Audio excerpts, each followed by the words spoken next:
আসসালামু আলাইকুম, স্বাগত সবাইকে। আজকের পর্বে আপনাদের জন্য নিয়ে এসেছি একটু অন্য রকমের পুরনো দিনের একটি রেসিপি। তৈরি করে দেখাবো পাট শাকের ঝোল।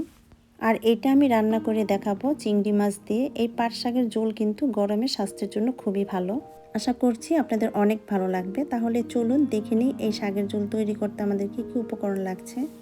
যদি ভিডিওটি ভালো লাগে অবশ্যই লাইক, কমেন্ট, শেয়ার করবেন। আর এখনও যারা আমার চ্যানেলটি সাবস্ক্রাইব করেননি, প্লিজ চ্যানেলটি সাবস্ক্রাইব করে নিয়মিত চ্যানেলের সাথেই থাকবেন। শাকের ঝোল রান্না করার জন্য লাগবে রসুন কুচি 2 টেবিল চামচ, পেঁয়াজ কুচি হাফ কাপ, চিংড়ি মাছ, আরও লাগবে পাট শাক। এখানে আমি 2 আঁটি পাট শাক খুব ভালো করে পরিষ্কার করে ধুয়ে পানি জড়িয়ে একটু বড় করে কেটে নিয়েছি, তবে আপনারা চাইলে আর সাথে ছোটো করেও কেটে নিতে পারবেন। আর লাগবে কিছু গুঁড়া মশলা। এই হলো আমাদের উপকরণ। রান্না করার জন্য প্যানে দিয়ে নিচ্ছি 2 টেবিল চামচ রেগুলার রান্নার তেল। তেলটা একটু হালকা গরম হয়ে আসতে এর মধ্যে দিয়ে দিচ্ছি সামান্য পরিমাণের জিরা। এখন এই জিরাটাকে একটু ভেজে ফোড়ন তুলে নিব। এবার দিয়ে দিচ্ছি রসুন কুচি। রসুনটাকে হালকা একটু ভেজে নিতে হবে।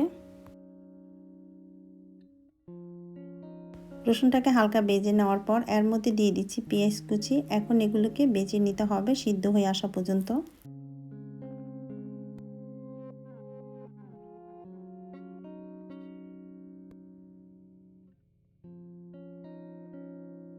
পেঁয়াজ এবং রসুন যখন এরকম হালকা সিদ্ধ হয়ে আসবে এই পর্যায়ে অ্যাড করে দিতে হবে আদা বাটা 1 চা চামচ।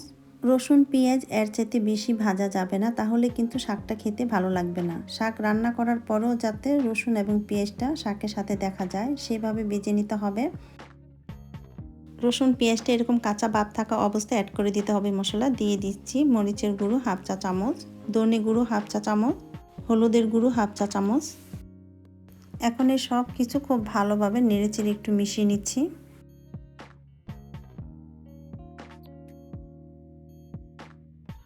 এবার দিয়ে দিচ্ছি লবণ পরিমাণ মতো। দিয়ে দিচ্ছি পানি যাতে নিচ থেকে মশলাটা পুড়ে না যায়। পানি দিয়ে আবারও সব কিছু খুব ভালোভাবে নেড়েচেড়ে মিশিয়ে চুলার আঁচ মিডিয়াম ফ্লেমে রেখে ঢাকনা দিয়ে এটাকে কষিয়ে নিব 2 থেকে 3 মিনিট। 3 মিনিট পর আমি ঢাকনাটা খুলে নিচ্ছি। মশলাটা কষানো হয়ে গিয়েছে, দেখতেই পাচ্ছেন তেলটাও উপরে উঠে এসছে। এই পর্যায়ে দিয়ে দিতে হবে চিংড়ি মাছগুলো। এখন নেড়ে চেড়ে খুব ভালোভাবে মাছগুলোকে মশলার সাথে মিশিয়ে দিয়ে দিতে হবে পানি। মাছ সিদ্ধ হতে যতটুকু পানির প্রয়োজন সেই অনুপাতে আপনারা পানিটা দিয়ে নেবেন। চুলার আঁচ মিডিয়ামে রেখে ঢাকনা দিয়ে মাছটাকে কষিয়ে নেব 4 থেকে 5 মিনিট। আর এই 5 মিনিটে কিন্তু মাছটা সিদ্ধ হয়ে যাবে। 5 মিনিট পর আমি ঢাকনাটা খুলে নিচ্ছি আর মাছগুলো খুব ভালোভাবে কষানো হয়ে গিয়েছে। এই পর্যায়ে দিয়ে দিতে হবে পরিষ্কার করে কেটে রাখা শাকগুলো।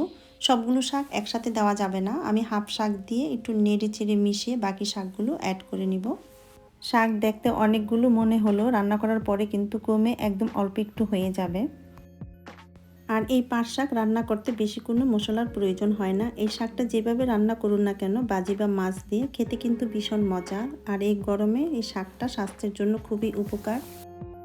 এখন শাকগুলোকে মাছ এবং মশলার সাথে হালকা হাতে নেড়ে চেড়ে মিশিয়ে দিয়ে দিতে হবে পানি। আর পানির পরিমাণটা একটু বেশি দিতে হবে যেহেতু আমি শাকের ঝোল রান্না করছি। তবে আপনারা যে যতটুকুন ঝোল খেতে পছন্দ করেন সেই অনুযায়ী পানিটা দিয়ে নেবেন।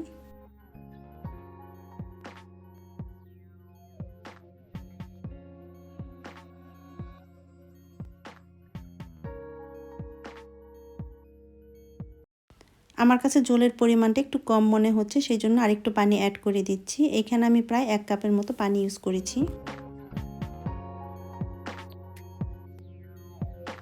দিয়ে দিচ্ছি কয়েকটি কাঁচা মরিচ। মরিচগুলো আমি মাঝখান থেকে কেটে দিয়েছি, এতে করে সুন্দর একটা ফ্লেভার ছড়াবে এবং মরিচ থেকে জালটা বের হয়ে আসবে।